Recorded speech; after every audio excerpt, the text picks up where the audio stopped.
Hey there YouTube, Flocat here, and today I wanted to talk about Genshin Impact, storytelling, and the feels. Yes, I completed the new Archon quests for 3.0, and I haven't done all of the world quests, but I have done a portion of them. I don't know how many there are, so I can't say that I've done a lot of them or anything, and I really haven't done a lot of them, if I'm being honest. I'm very slow at playing this game compared to a lot of other people who are light years ahead of me as far as Sumeru and stuff are concerned. But tangents aside, I wanted to talk today about good storytelling in gaming and how it exists in Genshin, and it's actually kind of rare to see in games today.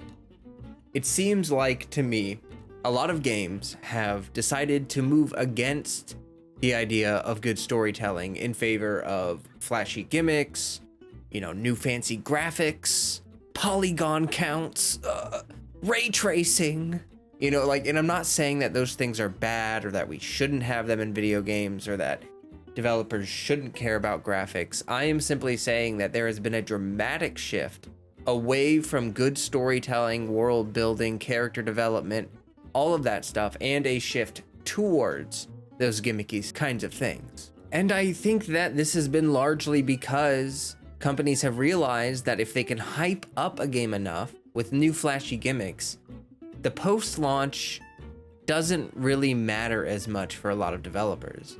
Once their game is out and they've sold a lot of copies, their mission is sort of complete. And now today with DLCs and season passes, you could argue it's not, although I would argue that a lot of companies systematically leave out content from their games to then sell you later as DLCs or season passes or whatever. And so for that reason, the work once the game was released was kind of done, or maybe they just pushed, the development of something that should have been in the main game to after launch so they could cash in on the launch stuff sooner. You know what I mean?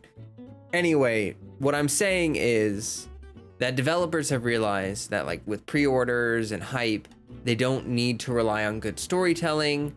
And, as long as people are pretty happy with the first week of the game, first 2 weeks of the game, it doesn't really matter if it's a cult classic or if people stick with it. As long as a good chunk of people buy a copy and don't refund it, we're good.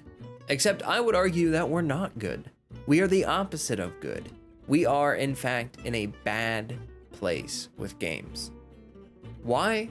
Because not a lot of games over the past 10 to 15 years have stuck with me at all. Not many have.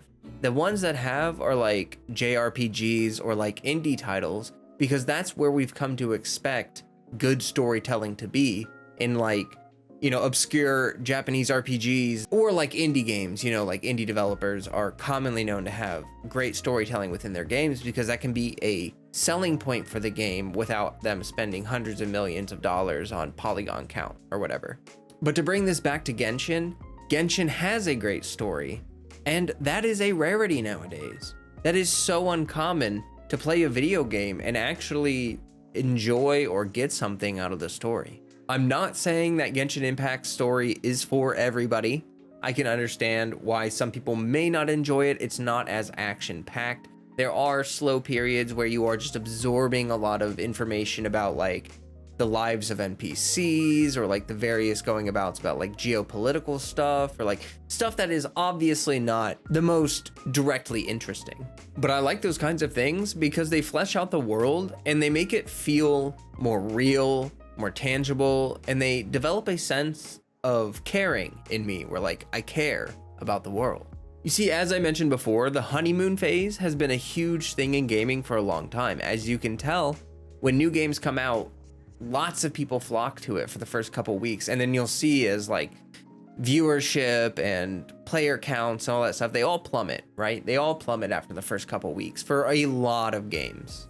And I used to kind of be like that too. I would hop from game to game. I'm trying to find the new game that I want to stick with, and nothing really stuck with me. I always thought it was because of some mechanics I didn't like, some gripes I had with the game, some, bugs, blah, blah, blah, blah, blah, whatever. I always had an excuse as to why it wasn't really the game that I wanted to play. I've come to realize that it's because I didn't care. That's correct.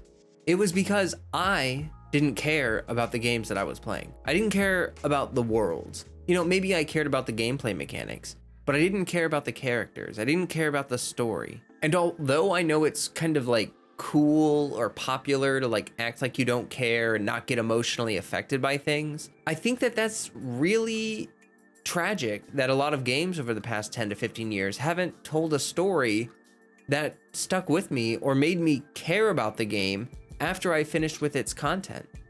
Think about animes or movies. Fandoms exist for those.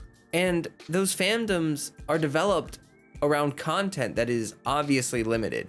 Content that is like several hours long in total. Or if you get several movies, you know, maybe it's 10 hours, 12 hours, 15 hours, whatever. There's also books, and there's also comics, and there's stuff that fans have developed, and there's merch, and there are conventions, and there are all of these communities built up around talking about these things, talking about these worlds, these movies, these brands, you know, and getting hyped about them. And they stick around for a long time. People will devote 10, 20, 30 years to following a fandom, or like going to conventions, or like meeting other people that are also involved with it, or picking up a hobby that's relevant to the fandom.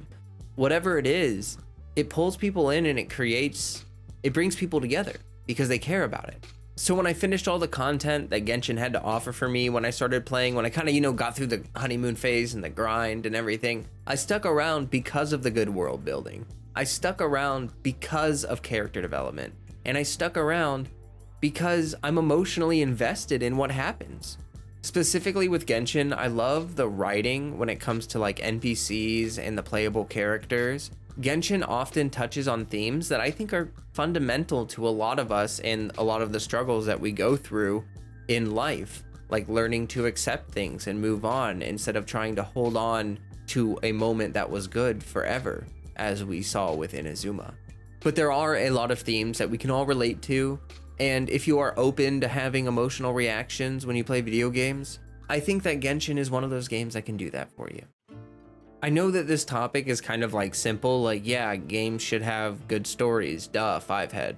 But at the same time, it's not, because storytelling and the human aspect of like character development and all that other stuff, it takes creativity, it takes risk taking, and it takes an artful hand. I don't know how to say it. There's no mechanical definitive process like this is how you tell a good story, because then people are going to see that you are trying to imitate something, or you're trying to mechanically achieve a perfect story. There won't be life to it. And yes, I know I'm using so many artsy-fartsy words, but that's kind of the point, is that video games are supposed to be art, and it's sort of become like this technological software rat race where it's like an arms race almost, where it's like who can have the flashiest graphics, the coolest gameplay, the longest draw distance, the biggest map.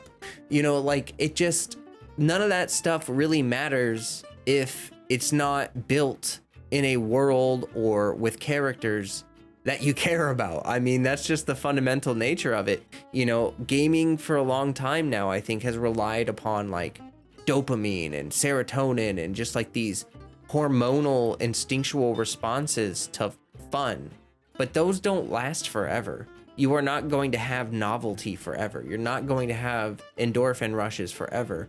Those kinds of things wear off within the first couple weeks to a month of something. And what you're left with afterwards has to be more gratifying than that. It has to have more satisfaction to it than an endorphin rush. That's why I think that Genshin Impact is moving in a great direction by taking so much care to develop their characters and their story and their NPCs, the world building, you know, locations that you care about, so that when I'm idling and I'm standing around with no resin, at least I know that I'm standing in a place that I care about. And the music too.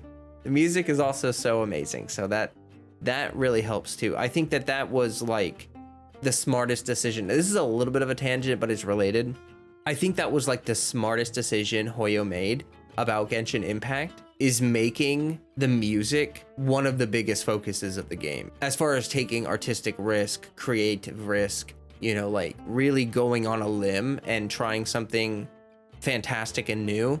They did that with the music in Genshin Impact, and it's paying off. There are so many themes that evoke emotion from me. When I hear from Genshin, they remind me of a scene in the game, or like a quest or a character or something, and that evokes emotion. You know, that's again comes back to that idea of like, you need to care about it, or else what's the point? All right, this is getting a little rambly. I think I've gone on long enough. I think I conveyed my point accurately. I plan on making a couple more videos similar to this, but like expanding on this a little bit more, because there are a lot of things to talk about when it comes to Genshin storytelling. And I don't know. I have some things up my sleeves, my very short sleeves. Now is the time where I would like to hear what you think. I would like to hear what you think about Genshin's story, the world building, but more importantly than that, I would like to hear about your thoughts on gaming in general. Are stories important to you? Have you been conditioned to just skip every story because you expect them to suck? What are your thoughts on it? Should developers put more time and energy into making worlds and stories that we care about, or does it just not matter to you at all? I'm curious. Comment, like, subscribe, all those great things. I have a Discord. You are more than welcome to join. I will have a link in the comment below, as well as in the description of this video. That's it. I don't know what else to say, so the video's over now, okay? All right. And as always, stay healthy, stay hydrated. Peace.